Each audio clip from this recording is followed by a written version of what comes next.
Gepleyer Azatlyk Radiosu. Akşamınız hayırlı bolsun hormatly radio dinleyijiler. Şuun 2016-njy ýylyň 1-nji iýuny hepdeniň çarşembe güni. Habarlar gündeliginde Pragadaky studiýadan men Gözel Hudaýberdiýew alyp barýaryn. Şuňky programmamyzda Germaniýanyň parlamentiniň bir asyr mundan ozal Osman imperiýasynda ermenileriň gyrylmagynyň genosid hökmünde ikrar edilmegine seretmegi meseleniň daşyndaky halkara gapmagarçylyklary ýene güýçlendirdi. Evet, yani bir kere bu oylama çok saçma bir oylama. Olmayan. Türkmenistanyň Daşary işler ministriniň ýol başçylygyndaky resmi topary 20 ýylyň dowamında Israila ilkinji ýadak sapar etdi. Meredev Israilyň premier ministri we Daşary işler ministri Benjamin Netanyahu ýurdun kanun çykarjy organy Knessetin ýokary derejeli agdaty Zeif Elkin we Daşary işler ministrliginiň baş müdiri Dori Gold bilen duşup diýişli gepleşikler geçirdi. Gazprom Türkmenistan bilen gaz ýogdasyndaky gapmagarçylyklar barada gepleşiklere taýýarlyk bildirdi. Bu arada Gazprom'un dolandırışının başlığının orunbasarı Aleksandr Medvedev Moskvada gurnulan metbuat ýygnygynyň dowamyndaky çykyşynda aýtdy. Şuň biz bu we beýleki temalarda jekmejek durup geçeriz.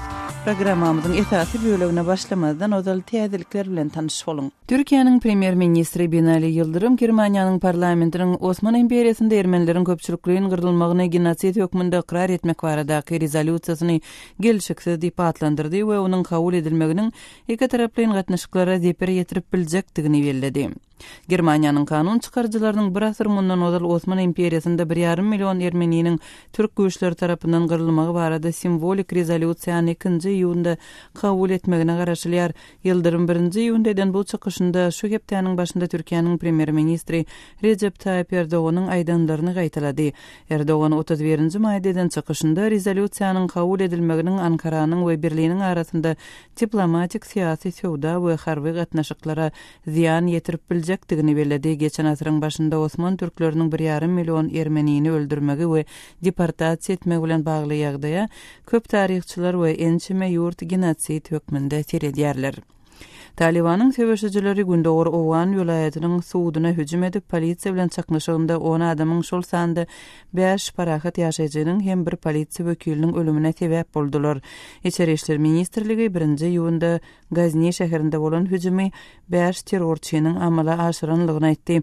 Vilayet häkiminiň metbuat wekili başda öz janynyň geçen hüjümçiniň suwudyň girilgesinde özüni partladanlygyny, ýa-ni 3 hüjümçiniň bina girenligini habar berdi. İçeri işler ministrligi dören ok atışykda hüjümçileriň howpsuzlyk güýçleri tarapyndan atylyp öldürilenligini aýtdy. Associated Press agentligine görä hüjümüň jogapkärçiligini Taliban guramasy öz üstüne aldy.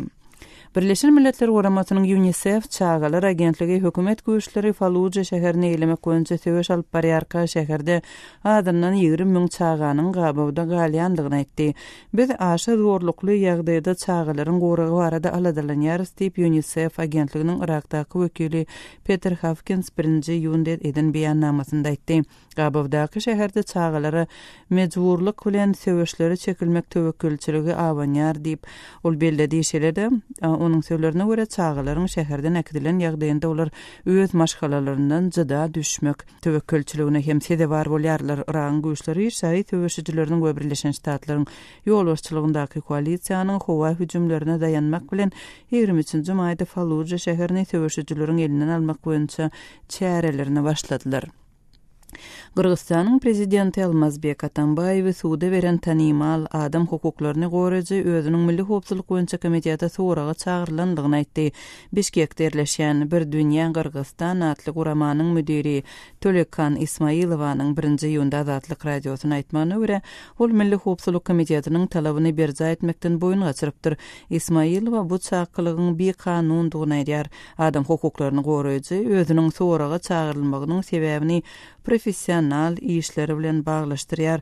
Ismailowa we adam hukuklaryny goraýjy bir tanymal Kırgız aktivisti Aziza Abdurrasulowa prezident Atambayewiň geçen aýda özlerini sabotajçy atlandyrmak üçin ony ýaňy ýakynda suwda berdiler. Ismailowanyň topary we Abdurrasulowa Kırgız häkimetlerini 2010-njy ýylda ýurdun gün ortasynda etnik özökleriň hem kırgızlaryň arasynda bolan zorlukly çaknaşyklar bilen bagly jinaýat işleriniň ençemesine garamak bilen baglylykda şowsuzluklar üçin tankyd etdiler. Birleşen Ştatlar şöylüň tomsunda Ýewropada bolup biljek terrorçylykly hüjümler barada öz raýatlaryna duýduruş berdi. Maglumatda görkezlen nişanlaryň arasynda Ýewropanyň Fransiyada boljak futbol çempionaty agzaldy. Bir aýlap dowam etjek Euro 2016 ýaraşy 10-njy ýylda Parisde başlanar. Oňa 2 million çemmet adamyň gatnaşacagy çak edilýär. Ýewropanyň howpsuzlygy bilen bagly aladalanmalar geçen ýylyň noýabr aýynda Parisde bolan terrorçylykly hüjümlerden soň ýokary bolmagynda galýar. Şol hüjüm zerarly 130 adam bepat bolupdy. Biz Birleşen Ştatlaryň raýatlaryny Ýewropada uly çärelere, täýatçylyk ýerlerine, restoranlara, sowda merkezlerine we transportda göňüktirilen potensial terrorçylyk howpy barada huşgar edýäris diýip Birleşen Ştatlaryň Döwlet Departamenti 31-nji maýda täýatçylyk boýunça çabeden duýduruşynda aýtdy. Hormatly radio dinleýijiler, siz täzelikler bilen tanış boldyňyz.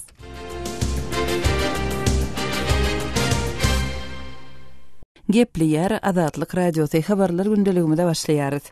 Germaniýanyň parlamentiniň bir asyr mundan ozal Osman imperiýasynda ermenileriň gyrylmagynyň genosit hökmünde ikrar edilmegine seretmegi meseleniň daşyndaky halkary gapma garşylyklary ýene güýçlendirdi. Türkiýanyň ýokary derejeleri resmiýetleri Germaniýa öz nägileligini bildirip ýazgyryp çykyş edýärkä Ermenistanyň prezidenti Serj Sarkisyan 2-nji ýylda meseleni aralyp maslahat etmegi gözüňde tutýan German kanun çykarjylaryny Türkiýe gulak asmazlyga çağırdy. Kardeşim Merdan Sariýewiň bu barada berjek maglumatlaryny dinläli. Ermenistanyň prezidenti Serj Sarkisyan German kanun çykarjylaryna ýüzlenip Türkiýanyň duýduruşlaryna gulak asman, Osmanly türkleriň ermenileri köpçülikli ýagdaýda gyrmagyny genosit hökmünde ikrar etjek parlament rezolýusiýasyny kabul etmeklerini sorady. Mundan öň Türkiýanyň prezidenti Recep Tayyip Erdoğan bu rezolýusiýanyň netijesinde iki taraplaryň gatnaşyklary seper ýetip biljekdigini duýdurupdy. Serj Sarkisyan başga bir ýurduň lideriniň gahary gelendigi sebäpli ermenileriň genosidini genosit diýip atlandyryp bilmezligiň özü bir adalatsızlykdyr diýen sözleri 1-nji iýunda Germaniýanyň Bild nesrinde çap boldy.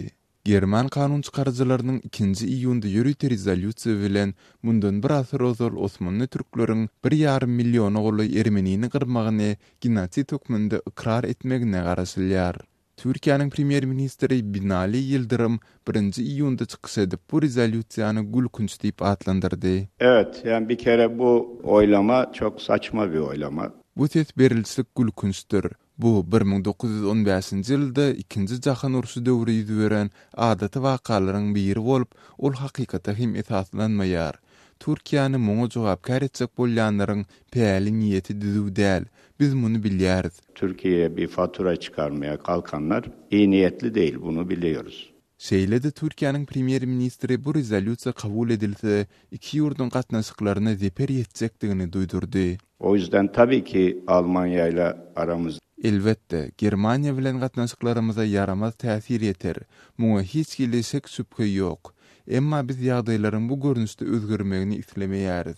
Şol sebäpden Türkiýanyň prezidenti Recep Tayyip Erdoğan, Germaniýanyň kansleri Angela Merkel'e jaň edip biziň nägileligimizi aýan etdi. endişelerimizi kendisine doğrudan aktardı. Ermenilerin Osmanlı Türkler tarapyndan qırğına berilmegi we deportasiýa edilmegi köp ýurtlar we taryhçylar tarapyndan genosit hökmünde ikrar edildi. Türkiýe öldürilen ermenilerin sanynyň has az bolandygyny we munyň Osman imperiýasy tarapyndan ýürüýte planlaşdyrylman ýa-da içerki konfliktiň netijesi bolandygyny aýdýar. Kardeşim Merdan Sariýewiň maglumatyny dinlediňiz.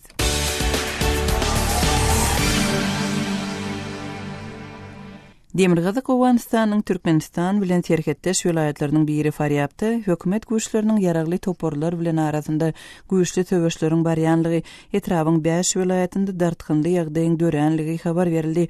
Owgan Türkmen serhetiniň golaýyndaky soňky ýagdaýlar barada Owganystandaky habarçymyz Şamirdan Guly Muradynyň berjek maglumatlaryny dinläli.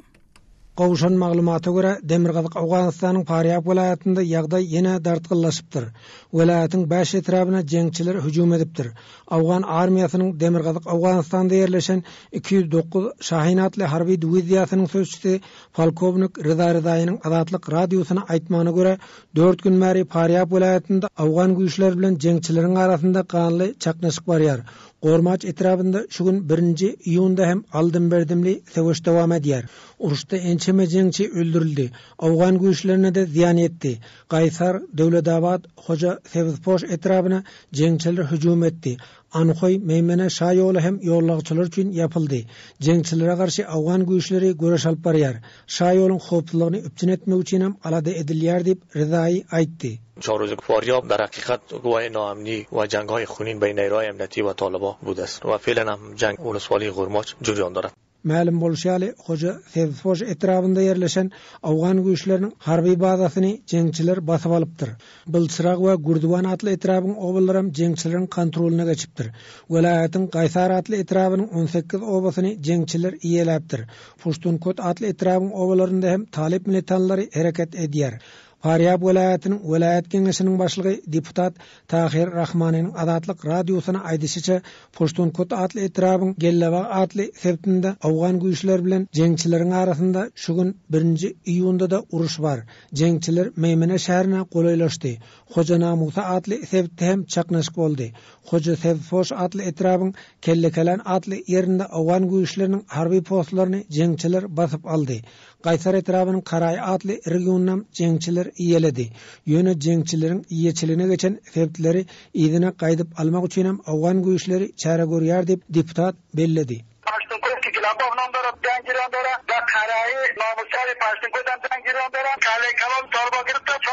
Faryab welaýatynda arada vice-prezident general dostumyň ýol başçylygynda jengçilere garşy harby operasiýa geçirilipdi.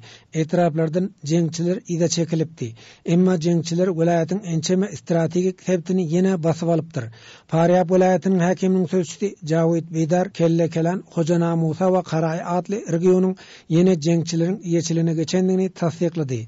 Şoburgan Meymene Şah ýolunam jengçileriň kesendigini sözçü bildirdi. Faryab welaýatynyň paýtagtyna da jengçiler waham salýar. Eger yerli güýçlere kömek edilmese onda welaýatyň ençeme etrafynyň synmagy ahmal. Faryab welaýatynda 4 gün bäri howpsuzlyk şertleri has yaramazlaşdy diýip Beýdar aýdýar. امو عملیات معاون اول ریاست جمهوری تصفیه شده بود. شهر میمنه مرکز فاریاب کلیکلان دوباره به دست طالبان افتاد. مسیر شاهرای میمنه جوزجان است و این سرک توسط طالبان. Faryab welaýatynyň 14 etrafy bar. Welaýatyň 9 etrafy Türkmenistan bilen serhetleşýär. Türkmen-Awgan serhediniň golanynda da jengçileriň yerleşendigini yerli resmiler habar berýär. Olaryň aglabasynyň Merkez Aziýaly militanlardygyny ma'lum edýär. Şaýmerden Ulumrady, Kabuldan Azatlyk radiosu. Azatlyk radiosynyň täzeliklerini, makalalaryny, video ýazgylaryny we fotoseriýelerini Twitter we Facebook sosial ulanlaryndan hem iderläp bilersiňiz. Salaýmyz Azatlyk radiosu. Gepliýär Azatlyk radiosu. Siz habarlar gündeligimizi dinleýärsiňiz. Türkmenistanyň Daşary işler ministri Reşit Merýadow Israýla sapar etdi.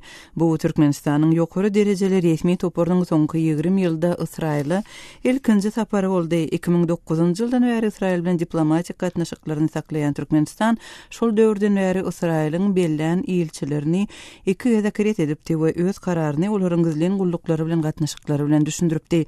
Reşit Merýadowyň häzirki sapary we Türkmen-Israýl gatnaşyklarynyň aýratynlyklary barada kärdeşimiz Tehranyň berjek maglumatlaryny dinläli. Türkmenistanyň Daşary işler ministri Reşit Merýadow Israýlden 3 günlük resmi saparyny 31-nji maýda tamamlady. Bu soňky 20 ýyla golay wagtyň dowamında ýokary derejeli türkmen resmisiniň Israýlden ilkinji resmi sapary boldy diýip Israýlyň Daşary işler ministrligi habar berýär. 29-njy maýda başlan gepleşikleriň dowamında Türkmenistanyň ýokary derejeli resmisi bilen Israýlyň premier ministri Benjamin Netanyahunyň syýasy we ykdysady puwdoklarynda özara gatnaşyklary giňeltmek we çuňlaşdyrmak barada ulalaşandyklary habar berilýär. Emma bu ulalaşyklaryň jekme-jekleri barada maglumat berilmedi. Israýlyň Daşary işler ministrliginiň medpuat wekiliniň ýaýradan beýanatynda Merýadowyň Israýl resmileri bilen ýurdun Yad Vashem atly esasy ýadygärligini hem baryp görendigi aýdylýar. Şeýle-de türkmen resmisiniň eden bu sapary bilen baglanyşykly Israýlyň Daşary işler ministrliginiň baş müdiri Dora Gold hem 30-njy maýda Twitter sosial ulamyndaky sahypasynda tweet ýazyp Israýl Türkmenistanyň betaraplygyna hormat goýýar. Bu Iran bilen 1000 kilometr çemesi serhet ary bolan Üren möhüm Merkez Aziýa ýurdu diýdi. Gepin gerdişine göre bellap geçsek, Türkmenistan bilen Israil'in arasındaky siyasi gatnaşyklar metbuat serişlerinde peýda bolan käbir meseleler bilen ençeme ýyl bäri ünsü ödüne çekip gelýär. Muňa Aşgabatyň Türkmenistana uğradylan Israil ilçilerinin ygtyarlyklaryny bir näçe gezek reddedip, ahir soňy 2013-nji ýylda ilçi Şemi Surun yurtdaky wekilçiligini tasdiklamagyny mysal getirip bolar. 2011-nji ýylda Haaretz neşri Israil'in Daşary işler ministrligindäki çeşme salgylanyp, Türkmenistan Israil'in ilçisi Haim Kore'nin diplomat däldi çaldygyny aýdyp, Israil onuň ygtyarlygyny kabul etmeýändigini mälim etdi diýip habar beripdi.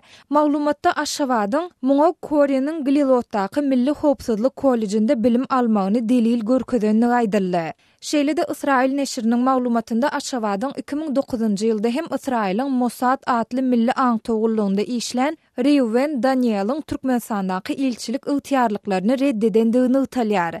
The Jerusalem Post neşriniň 31-nji maýda beren maglumatyna görä, Aşgabat gurrun edilen bu iki ilçiniň iki ýurduň arasyndaky özara gatnaşyklary ösdürmek bilen däli, İran Islam Respublikasy barada aňtow maglumatlaryny ýygnamak bilen gyzyklanandygyny öňe süripdir.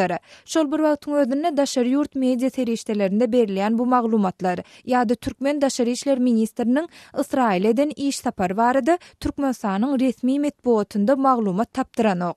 Türkmenistan bilen Israil'in arasyndaky diplomatik gatnaşyklar 1993-nji ýylda ýola goýuldy. Kardeşim Sahranyň maglumatlaryny dinlediňiz. Orsiýa Türkmenistan bilen gaz sowdasyna degişli özara hyzmatdaşlygy barada gepleşiklere başlamaga taýýarlyk bildirdi. Gazprom ýurtlaryň arasynda gaz sowdasynyň şertleri we bahasy bilen baglylykda geçen tomusda dören gapma garşylygy suutsuz çözmäge özüniň taýýardygyny mälim etdi. Temany kardeşim Merdan Sariýewiň maglumaty bilen dowam etdirýäris. Russiýanyň Gazprom kompaniýasy Türkmen gaz döwlet konserni bilen jedelli meseleni sud prosesine girişmezden özar alalasy esasynda çözmäge we bu ugurdaky gepleşiklere başlamaga taýýardygyny mälim etdi. Bu warada Gazpromyň dolandyrşynyň başlygynyň orunbasary Aleksandr Medvedev Moskwada gurnulan metbuat ýygnynyň dowamyndaky çykysynda aýtdy. Bu meseleniň taryhy barada gurrun edilende geçen ýylyň iýulynda Gazprom ekspert Stockholmyň arbitraj sudunda Türkmen gaz döwlet konserni bilen bagly mesele garalmagyny inisiýerläpdi. Rus kompaniýasy öz arzynda Türkmen gazyny satyn alýan gazynyň bahasyna gaýtadan seredilmegini sorapdy. Mundan öň Türkmenistan Gazpromyň 2015-nji ýylyň başyndan bäri Türkmenistanda tölemeli gaz töleglerini töläp bilmeýändigini aýdyp, Gazprom kompaniýasyny tölegi ukypsyz diýip yglan edipdi. Şu ýylyň ýanwarynda bolsa Türkmen gaz döwlet konserni Gazprom ekspert karhanasynyň 2016-njy ýylyň 1-nji ýanwaryndan başlap Türkmen gazyny satyn almak baradaky özar ýylalasy möhletünden has öň bir taraplaýyn görnüşde ýatyryp Türkmen gazyny almagyny besedýändigini habar beripdi. Gazprom hem öz gezeginde özar ýylalasyň gazyň bahasy sebäpli bozulandygyny aýdyp, Türkmenistanyň bu ugurda konstruktiv pozisiýada durmaýandygyny öňe süripdi. Şu ýylyň martynda bolsa Rusneft gaz kompaniýasy anyk maglumatlary bermese-de Türkmen gazy ýylalasyga ýatyrmagy sebäp bolan şertleri göre bile döretmekde aýplady. Gazpromyň dolandyrşynyň başlygynyň orunbasary Aleksandr Medvedev bu mesele bilen bagly eden soňky çykysynda egerde ýylalasyga ýatyrmak üçin esaslar bolmadyk bolsa, ol bozulmazdy. Biz ýylalasyň näme sebäpden ýatyrylandygy baradaky sebäpleri bugün aýan etmekçi däl. Bu meseleni çözmek geljekde Türkmen gazynyň importyny ýangadan ýola goýmak mümkinçilikleri saklanyp galýar. Biz Türkmen kardeşlerimiz bilen duşuşmaga taýýardygymyzy mälim edýäris.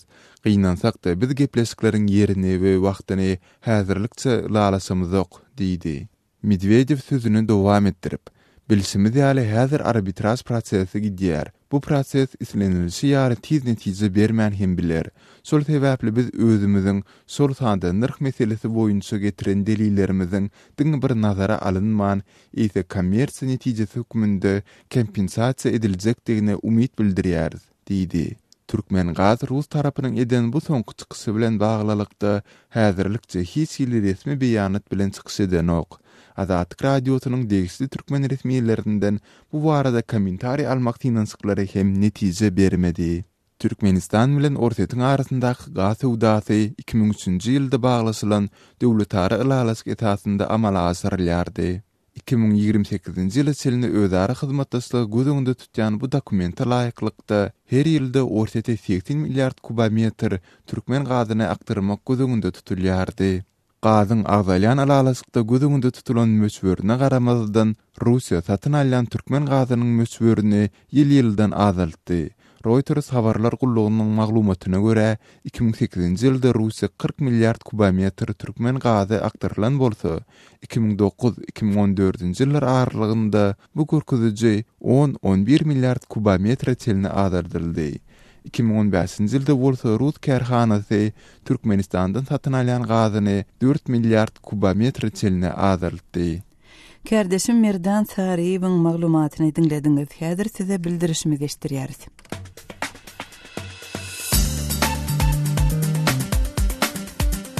Hormatly radio dinleyijiler, Azatlyk radiosu bilen telefon arkaly habarlaşmak isleseňiz biziň Moskvadaky telefon nomerimize jaň ediň. Nomerimiz 7-926-236-04-55.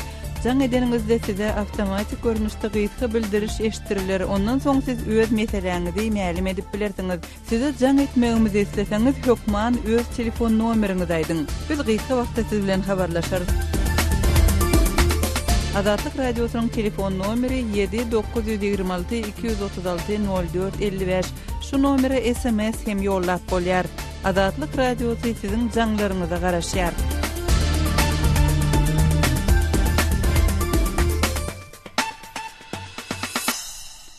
Gepleýär Azatlyk radiosu. Hormatly radio dinleyijileri, siz habarlar gündeligimizi dinleýärsiňiz. Türkmenistanyň orta mekdeplerinde göz öňünde tutulan hökmany egzaminleriň biri bolan düzme synagy üçin şu ýylky temalar teklif edildi. Olaryň biriniň prezident Gurbanguly Berdimuhammedowyň kitaby bilen baglydygy edilýär. Bu mektep synagy üçin temalaryň saýlanşy barada Türkmenistanly ýazyjy Aman Murat Bogaýew bilen geçirilen söhbetdeşligi dinläliň. Söhbetdeşligi kardeşim Sehra geçirdi. Aman Murat, şu ýyl mekteplerdäki gutardyş egzaminlerini okuwçylaryň düzme ýazmaly temalarynyň biriniň prezidentiň kitaby baradadygyny habar berdiňiz. Bu barada doldurak maglumat beräýsiňiz? Şun ýerden saat 8:40-da Türkmen telewizionynyň kanallary boýunça diýje çekmek arkaly düzmäniň temalary ýylan edildi. Ine şu temalar garaşsyz diýär 25 ýyllyk şaharly toýuna barýar. Ikinji tema Magtymguly akyllar şahyr. Üçüncü tema Gurbanguly Berdimuhammedowyň döwlet kuşy romanyny fiilläki gahrmançylygyň çeper beýany. Okuwçylara düzme ýazmak üçin 6 saat wagt berildi. Ol her bir 45 minut bolan akademik saat bolman, eýsem her bir 60 minut bolan astronomik saat, ýa-ni düzme ýazmagy 360 minut müddet wagt berildi. Tekrar Aman Murat, inne logika taýdan pikirleneninde bu kitabyň okuwçylaryň düzme ýazmaly temalarynyň arasyna goşulmak üçin onuň mekteplerde okudylmagy zerur. Şeýlelikde bu kitap mekteplerde okudylýarmy ýa-da bu barada ýürüte sapak geçilýärmi? Kitap mekteplerdäki edebiýat dersi boýunça ýürüte öwrenilmeýär. Ýöne bellemeli ýagdaý ýurtdaky mektepleriň okuw programmasyna laýyklykda ýokary klaslarda edebiýat dersiniň häzirki zaman türkmen edebiýaty diýen bölümini Berdimuhammedowyň çeper derejeli giňden öwrenilýär. Şonu onuň ady bilen çap edilýän kitaplar hakda okuwçylara maglumatlar berilýär. Ýene bir ýagdaý häzirki döwlet başlygynyň ady bilen çap edilýän kitaplar çap edilenine kızgını bilen ýurtdaky edara kärhanalarda, medeni aň bilim edaralaryny, mekteplerde okuw jaýlaryny giňden wagt mahabat edilýär. Ol boýunça ençeme okuyucular konferensiýalar geçirilýär. Mekteplerdäki fakultativ sapaklarda, ýagny okuw programmasyndan daşgary geçirilýän sapaklarda da Berdimuhammedowyň ady bilen çap edilýän kitaplar giňden öwrenilýär. Diýjek bolýanym, döwlet kuşy kitap hakda okuwçylarda belli bir derejede maglumat bar. Tekrar Amanrada Prezident Berdimuhammedowyň kitabı barada gutorduş egzaminlerinde okuwçylaryň düzme ýazmagy şül girdilimi ýa-da mundan ozalky ýyllarda hem bolupdymy? Mundan ozalky tejribeler nähile? Türkmenistan'a garaşdyrılan ilkinji ýyllaryndan başlap döwlet başçysynyň ady bilen çap edilen kitaplar boýunça gutorduş klaslaryna düzme ýazmak däre urly 15-16 ýyl şahir diýilen Niýazyň kitaplary boýunça mektep okuwçylary düzme ýazdylar. Mektep mugallimleri öňki ýyllarda häzirki döwlet başçysynyň ady bilen çap edilen ahal teke bedewleri bizim şöhratymyz we buýhunjymyzdyr. Janly riwayet we älim sire at geder diýen kitaplar boýunça da okuwçylaryň düzme ýazanlygyny gurrun berdiler. Öňki ýyllarda düzme ýazanlygyny gurrun berdiler. Türkmenistanly ýazarjy Murat Bogaýew bilen geçirilen söhbetdeşligi dinlediňiz. Hormatly radio dinleýijiler, prezidentiň kitaby boýunça düzme ýazylmagyna siz nähili garaýarsyňyz? Öz pikirleriňizi Azatlyk radiosynyň azathabar.com web saýtyna şeýle-de Facebookda Azatlyk radiosy we Wkontakte sosial ulgamynda Azat Habar sahypalarymyza tesvir görnüşinde ýazyň. Azathabar.com web saýtymyza Türkmenistandan derwezin.net ýa-da qaragum.info proxy saýtlar arkaly girip bilersiňiz. Habarlar gündeligimizi dowam etdirýäris. 1-nji ýyl halkara çağılar güni Türkmenistanda şu günler Tomuzku diýen jalyşyň başlanmagy bilen baglylykda zähmet çekýän has köp çağany görmek mümkin. Çağılar nirelerde we nähili şertlerde işleýärler. Habarçymyz Sultan Atçylowanyň geçiren söhbetdeşligini dinlälim. O ýerlerinde kanikul döwürlerinde ýa-ni mektepden diýen jalyş döwürlerinde çağalar näme bilen meşgul bolýarlar?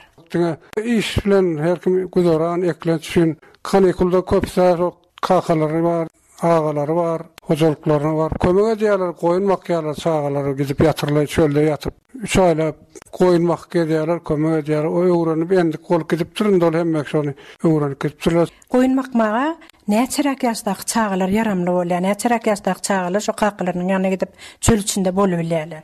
Çağalar başarjanlaryna görä ýaşraklara müdiýäriň bir näçesi sebäbi bolar, gyzykýa da biri öltepit alınjak, biri motor alınjak, şonu gyzyklandyrýarlar. Onuň ýaşlara müdiýär meselem 5-nji klasdan 6-njy klasdan ýa-ni işe gidip urýarlar, gazança diýerler, gidip pul alyp gelýärler de hojalygynda bir. Elbetde şu zatlary alyp berilen olsa her kim ogluny çağasyna motor minesi gelýän we öltepit minesi gelýän bar. Goýjy egine şeýle gelýän bar.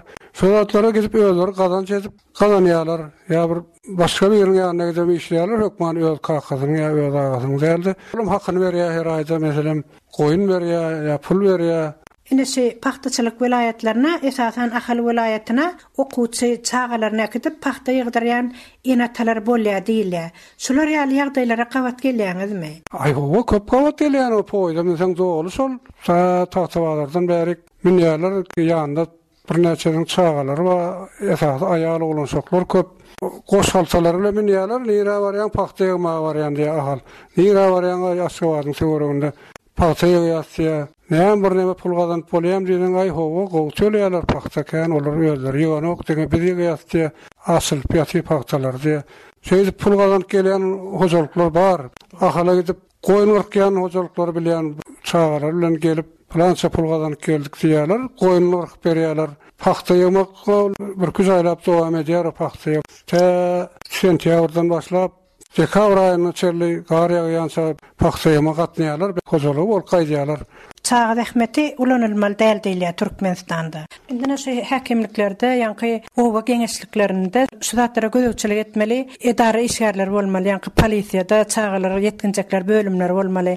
Şular nähili gödöwçilik etýär çağalaryň şu durmuşyna?